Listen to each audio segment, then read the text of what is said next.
Welcome back, friends. How exciting! My first official series. And I love this topic, cognitive distortions, because it's one that everyone can relate to at some degree. We all have cognitive distortions, and many of us don't know we do, or maybe we don't recognize how much these distortions are impacting our lives, our beliefs, our behaviors, our outcomes. So it's really important to recognize and to reframe these according to truth. Hey there!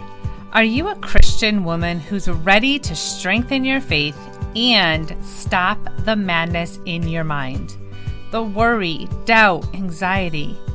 Do you want something more for your life but are not sure where to even begin? You've come to the right place. Hi, I'm Kristin Campbell. I'm excited that you're here as we journey together to discover mindset renewal and empowered faith for the Christian woman. Now, if you've missed parts 1 and 2, stay with me today. And afterwards, I'd encourage you to go back and listen. This whole month, we're going to be breaking down what's referred to as cognitive distortions. These are thoughts that are altered, distorted in a way, and we believe them to be true. And this is important because our thoughts drive our behavior. And when our thoughts are out of alignment with truth, our lives will be out of alignment with God's original, abundant, blessed plan. 2 Corinthians 10:5 tells us to take every thought captive to the obedience of Christ for this reason. We're also told in Romans 12:2. Now, this is the verse that my ministry is founded on.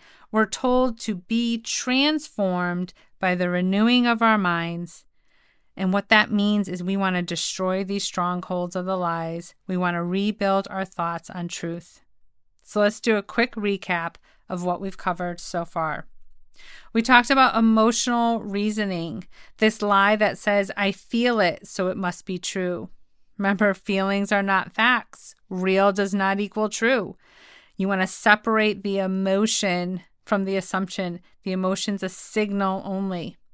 We talked about overgeneralization, taking one instance or experience and forming a general overarching thought pattern in your life, usually negative. I gave the example of Jack and Jill, how Jack got a C on his test and developed this limiting belief that he was stupid. All or nothing thinking, living in extremes where you're unable or unwilling to see alternative interpretations. The red flags for this are always, never, should, must, either or. I'm either perfect or a failure. I should be married by now. Remember, that's that imposing expectation that you're fixated on. Or I'm unlovable? No. All lies. Personalization, taking everything personally and blaming yourself for what's happening or not happening around you, even when there's no logical reason that you'd be held responsible. Remember, you are not that powerful. Only God is. And today, I'm going to go over 2 more. They're very common, very sneaky, and very messy cognitive distortions. They overlap a lot, and I really want to take our time to bring these lies to light. They both fall under a jumping to conclusions category. They're mind reading and fortune telling. And no, we're not going to get into any weird crystal ball stuff here. Mind reading or mind assumptions. This is very common. And it's when we believe that we know what another person is thinking. And it's usually a negative assumption, often without any evidence to support it. We all have done this. Some of us more than others. And it can sound like, they didn't text me back. They must be upset with me.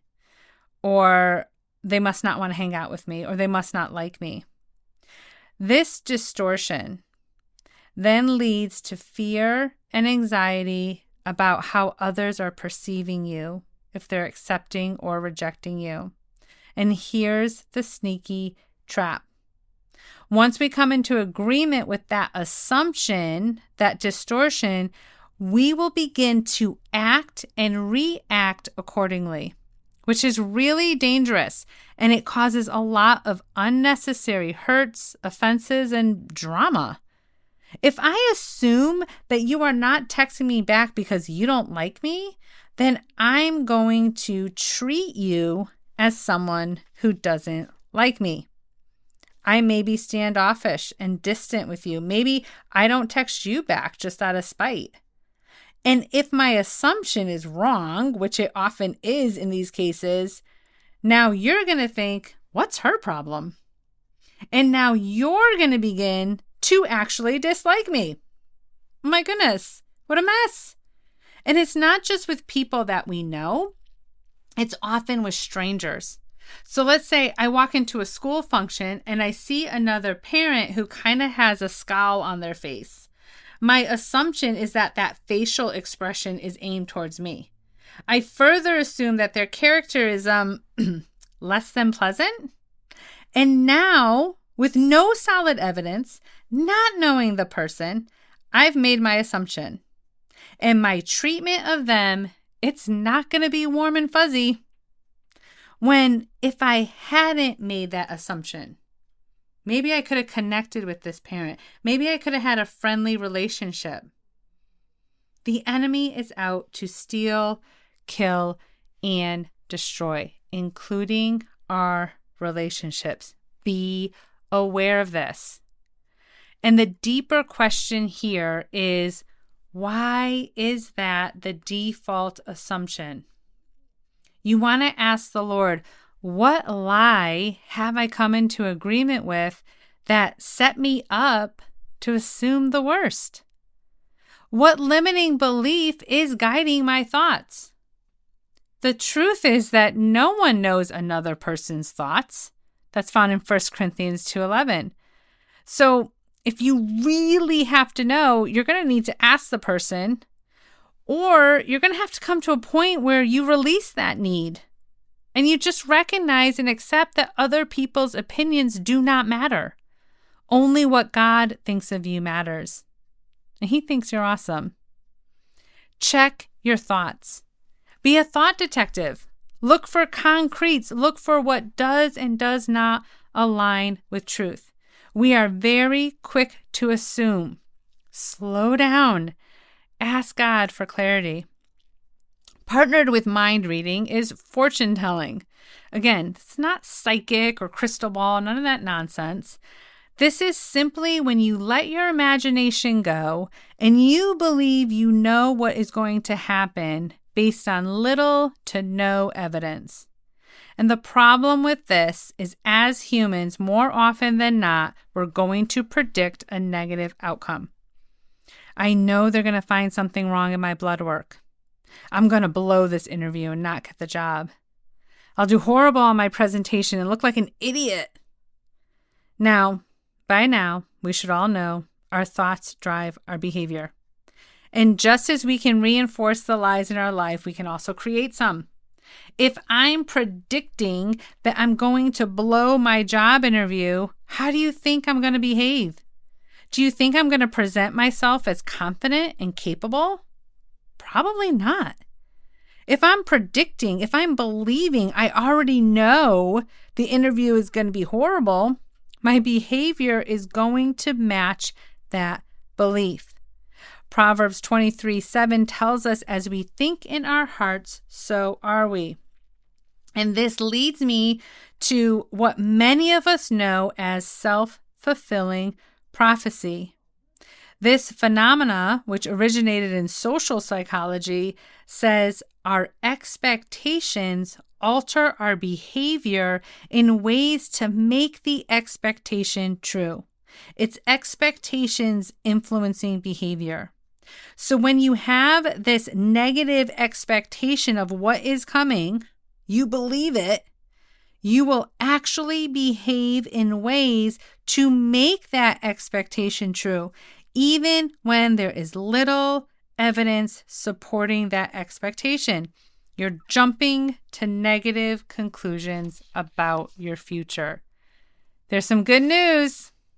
Self-fulfilling prophecies work both ways. So once you recognize the false assumptions and the negative expectations, you can reframe them and change your expectations. So now you change your thoughts, you change your behavior, you change your outcome. The truth is, only the Lord knows what is ahead of us. Proverbs 19:21 tells us many are the plans in a man's heart, but it's the Lord's purpose that prevails. James 4:13-15 states, we don't know what will happen tomorrow. It's just best to say, if the Lord wills. 1 Peter 5:7 tells us to cast our cares upon the Lord, for he cares for us. This is some great advice. We're going to pause here. We're going to finish up next week. And I encourage you to please continue to ask the Lord to bring awareness to any cognitive distortions that you're agreeing with. Get support with this in reframing them. Remember, life coaching is a great resource. I hope to see you back here next week. Be blessed. Thank you for listening to today's podcast. I hope you walked away a little stronger in your faith and freer in your mind. You are so loved. If you like this episode, share it with a friend. Leave your ratings and reviews, and engage with me on social media. I'd love to hear from you.